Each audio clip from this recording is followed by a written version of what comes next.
امریکی اخبار Washington post اور نیو یارک ٹائمز کی خبر کے مطابق پاکستان کے ایٹمی پروگرام کے خالق ڈاکٹر عبدالقدیر خان نے واشنگٹن کے انسٹی ٹیوٹ فار نیئر ایسٹ پالیسی کے سمپسن ہینڈرسن کو ایک ایسا خط فراہم کیا ہے جس میں شمالی کوریا کی جانب سے 2 اہم پاکستانی عہدیداروں کو شمالی کوریا کے ایٹمی پروگرام میں مدد دینے کے لیے $3.5 ملین کی رقم رشوت کے طور پر دینے کا ذکر ہے۔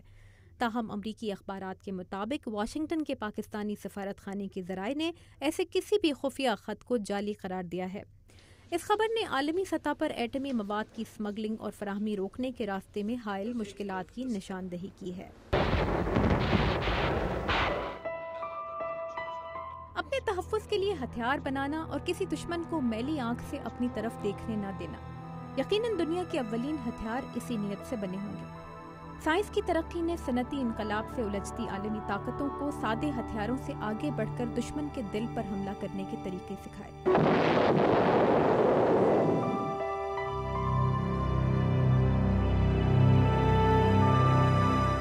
اور یوں وجود میں آیا دنیا کا پہلا نیوکلیئر کلب، جس کے 5 رکن ملکوں امریکہ، برطانیہ، سوویت یونین، فرانس اور چین نے مل کر 1968 میں NPT یعنی نیوکلیئر نان پرولیفریشن ٹریٹی کے نام سے ایک نیا معاہدہ کیا، جس کا مقصد ایٹمی ہتھیاروں کا پھیلاؤ روکنا تھا۔ مگر یہ مقصد پورا نہیں ہو سکا۔ آنے والے سالوں میں بھارت اور پاکستان نے ایٹمی تجربات کیے،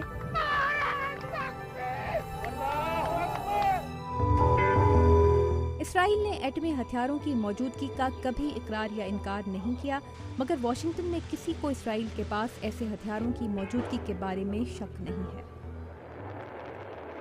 ترکی سمیت یورپ کے کئی ملکوں کے درمیان ایٹمی ہتھیاروں کے خلاف اپنے مشترکہ دفاع کا معاہدہ ہے۔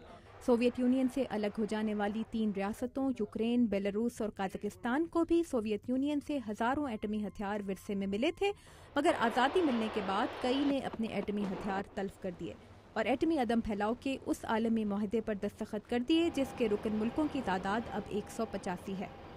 تاہم ان میں پاکستان اور بھارت شامل نہیں۔ شمالی کوریا اس معاہدے پر دستخط کر کے 2003 میں اس سے الگ ہو گیا تھا۔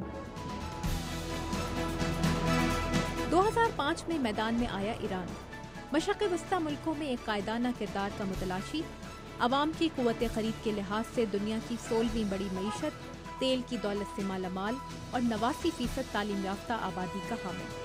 ایران اپنے ایٹمی عزائم کو نیک نیتی پر مبنی قرار دیتا ہے، مگر 1979 کے اسلامی انقلاب کے بعد مغربی دنیا ایران پر یقین کرنے کو تیار نہیں۔ واشنگٹن میں ایران پر بھروسہ نہ کرنے کی 1 سے زیادہ توجیہات موجود ہیں۔ میتھیو کروئنگ واشنگٹن کی جارج ٹاؤن یونیورسٹی میں گورنمنٹ کا مضمون پڑھاتے ہیں۔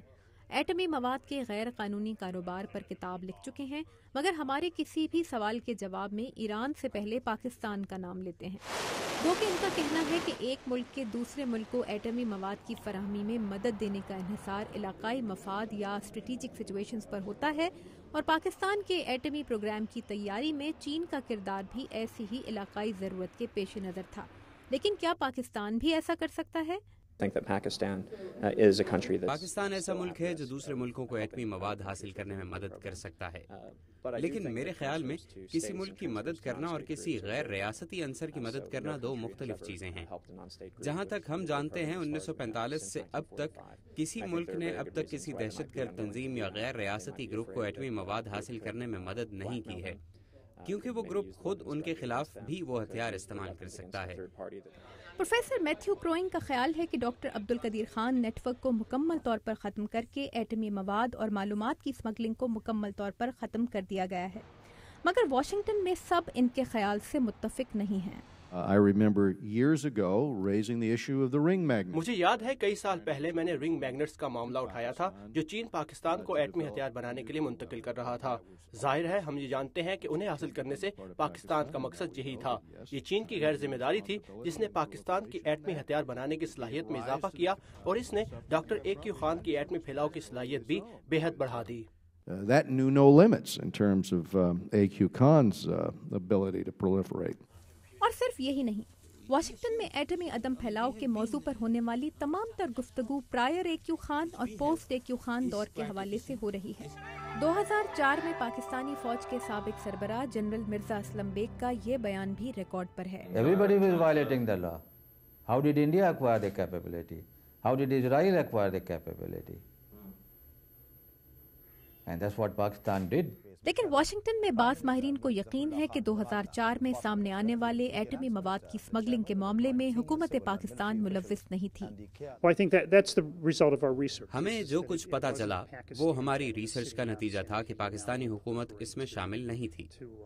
انہوں نے AQ خان سے یہ نہیں کہا تھا کہ آپ شمالی کوریا، ایران اور لیبیا کو ایٹمی مواد بیچیں. یہ اس سے کہیں پیچیدہ معاملہ تھا. یہ ایک نیٹ ورک تھا، کوئی فرشتوں کی تنظیم نہیں. ڈاکٹر AQ خان اس کے سربراہ تھے اور باقی اس کے اہم کردار تھے. جبکہ پاکستان کے ایٹمی پروگرام پر پائے جانے والے امریکی تحفظات کے حوالے سے پاکستانی ماہرین کی رائے بھی ایک جیسی نہیں. پاکستان کے نیوکلیر ویپنز کو خام خواہ میں بیچ میں گھسیٹا جاتا ہے. لیکن وہ خوف تو لوگوں کے دل میں ہے، امریکہ میں بھی ہے، امریکہ سے باہر بھی ہے، اور سچی بات کہی جائے تو پاکستان میں بھی ہے. تاہم بعض امریکی ماہرین مانتے ہیں کہ ایٹمی مواد کا پھیلاؤ روکنے کے لیے پابندیاں صرف پاکستان پر نہیں بھارت پر بھی لگنی چاہیے. تو کیا بھارت بھی ایٹمی مواد کی فروخت میں ملوث رہا ہے؟ India took a Urenco-based centrifuge design. We don't know where they got it. Bharat نے یورینکو بیس سینٹریفیوج ڈیزائن حاصل کیا. ہم نہیں جانتے وہ کہاں سے حاصل کیا گیا. ہم جانتے ہیں کہ یہ انہیں پاکستان سے تو نہیں ملا، مگر یہ یورینکو بیس سینٹریفیوج ڈیزائن تھا جس کے لیے وہ ایک ہی سپلائر کے پاس گئے جو پاکستان کو بھی آلات فراہم کر رہا تھا. انہوں نے کچھ بالکل وہی چیزیں خریدیں جو پاکستان نے خریدی تھیں. اور یہ نیٹ ورکس کتنے جنونی ہیں اس کا اندازہ آپ اس سے لگا لیں کہ جنہوں نے بھارت کو جو آلات سپلائی کیے پاکستان کو بھی وہی سپلائی کیے تھے. یہ کاروباری لوگ تھے جو اپنا سودا فروخت کر رہے تھے. These are businessmen making sales. David Albright بھی peddling peril how the secret nuclear trade arms America's enemies نام کی کتاب لکھ کر واشنگٹن میں عالمی امور کے طلباء کو ایٹمی مواد کی فروخت روکنے کے طریقوں سے آگاہ کر رہے ہیں. ان کے خیال میں پاکستان کے ایٹمی ہتھیار محفوظ ہاتھوں میں ہیں، مگر ان کا کہنا ہے کہ پاکستان نے ایٹمی مواد سے متعلق حساس معلومات کی حفاظت کا کام AQ خان نیٹ ورک کے سامنے آنے کے بعد یعنی خاصی تاخیر سے شروع کیا ہے. مگر ڈیوڈ آلبرائٹ کہتے ہیں کہ آج کی ترقی یافتہ اور ٹیکنالوجی سے لیس دنیا میں حساس معلومات کی ایک سے دوسری جگہ منتقلی صرف پاکستان یا کسی ایک ملک کا مسئلہ نہیں بلکہ ان تمام ملکوں اور اداروں کا مسئلہ ہے جن کا واسطہ حساس معلومات سے پڑتا ہے، اور ان میں خود امریکہ بھی شامل ہے. تابندہ نعیم، اردو VOA، واشنگٹن.